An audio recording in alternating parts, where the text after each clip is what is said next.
बताइए सर, आज का प्रेस कॉन्फ्रेंस जो है किस उद्देश्य से किया?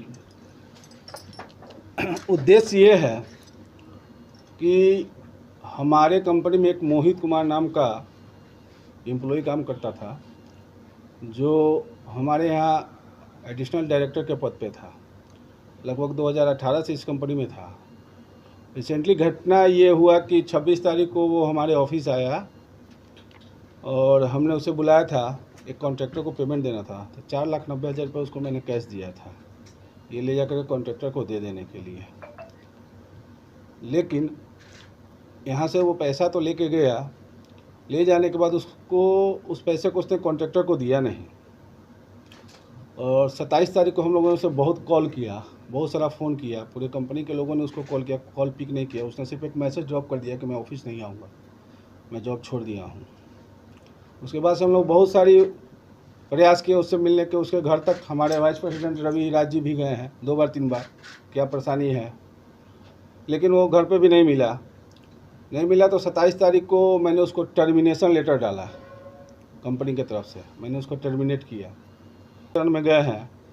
दूसरी बात ये भी बोलना है, प्रेस कॉन्फ्रेंस का सबसे बड़ा उद्देश्य ये है कि वो एडिशनल डायरेक्टर के पद पे था, तो मार्केट से भी बहुत सारी चीज़ें सुनने में आ रही हैं। तो प्रेस कॉन्फ्रेंस के माध्यम से मैं अपने सारे कस्टमर्स को, जो भी हमारे क्लाइंट्स हैं, जो भी हमारे वायर्स हैं, उनको भी ये बताना चाहता हूँ कि मिस्टर मोहित कुमार को कंपनी ने टर्मिनेट कर दिया है। उनको 1 रुपया भी देने की आवश्यकता नहीं है। अगर किसी भी तरह का कोई भी ट्रांजैक्शन करना, वो डायरेक्ट कंपनी में आकर के ही करें, क्योंकि वो किसी का फ़ोन नहीं रिस्पॉन्स कर रहे हैं। कोतवाली थाना से भी लोग उनको बहुत ट्रैक करने की कोशिश कर रहे हैं, लेकिन वो कहीं नहीं मिल रहे हैं। तो हमारे सारे कस्टमर से निवेदन है, सारे ग्राहक से निवेदन है, कृपया करके अगर वो कांटेक्ट करने की कोशिश करते हैं तो एक बार हमें भी सूचित करें और उनसे 1 रुपये का कोई भी ट्रांजैक्शन नहीं करें। प्रशासन से सर क्या मांग करते हैं?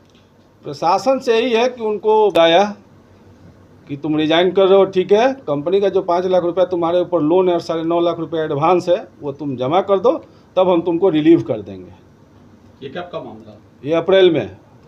अब वो ठीक है ना, लेकिन उसने बोला कि नहीं सर, हम कंटिन्यू करेंगे, कहीं कोई दिक्कत नहीं है, आज के बाद गलती नहीं करेंगे। चला कि 2018 से 5-6 साल ऑलरेडी काम किया हुआ लड़का, हमने एक चांस और दे दिया। लेकिन ये जो घटना किया है, ये इसे कुछ दिन से हम लोग को लग रहा था उसकी एक्टिविटी सही नहीं लग रही थी। मेरे को क्या, हमारे पूरे ऑफिस के एम्प्लॉय से भी पूछिएगा, कहीं ना कहीं उसकी एक्टिविटी थोड़ी बहुत चेंज नज़र आ रहा है। पटना से बाहर है कि अभी पता तो मैं नहीं लगा सकता, मैं तो फ़ोन कर रहा हूँ, मेरा फ़ोन कोई रिस्पॉन्ड नहीं कर रही है। उनकी माँ का आंसर आप सुनिएगा तो खुद दंग रह जाइएगा, इसलिए बोल नहीं सकते हैं जिस मतलब जो लूट खसोट कंपनी के साथ थी, उनकी माँ भी उनके साथ है यानी? हमको तो लग रहा है, क्योंकि अगर एक माँ अगर सही होती तो मेरे को भी कांटेक्ट करती, मेरे को भी बोलती, उसको भी बुला कर बैठाती कि बाबू क्या परेशानी है, क्या हो गया।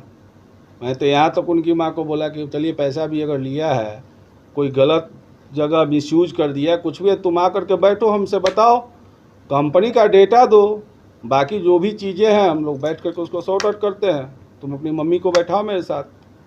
लेकिन वो लोग इस चीज़ पे कोई एग्री नहीं है। पहली बात कि वो कांटेक्ट ही नहीं करने की कोशिश कर, इस प्रॉब्लम को लोग सॉर्ट आउट करना ही नहीं चाहता है, क्योंकि पैसा तो लेकर के भाग चुका है, वो देने का तो नियत है नहीं वापस आता है तो फिर आगे अगला कदम क्या होगा?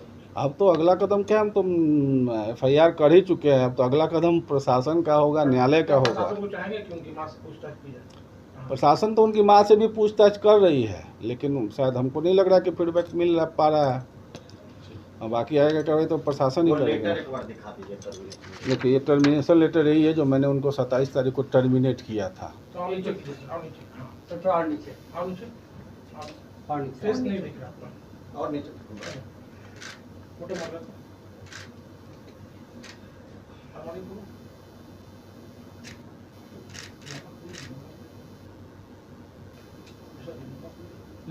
नहीं लंबा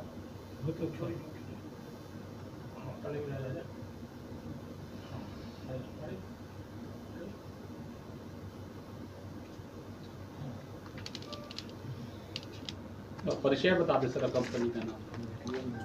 सर मेरा नाम है संजीव कुमार श्रीवास्तव। मैं पल्लवी राज कंस्ट्रक्शन का चेयरमैन हूँ। ठीक है।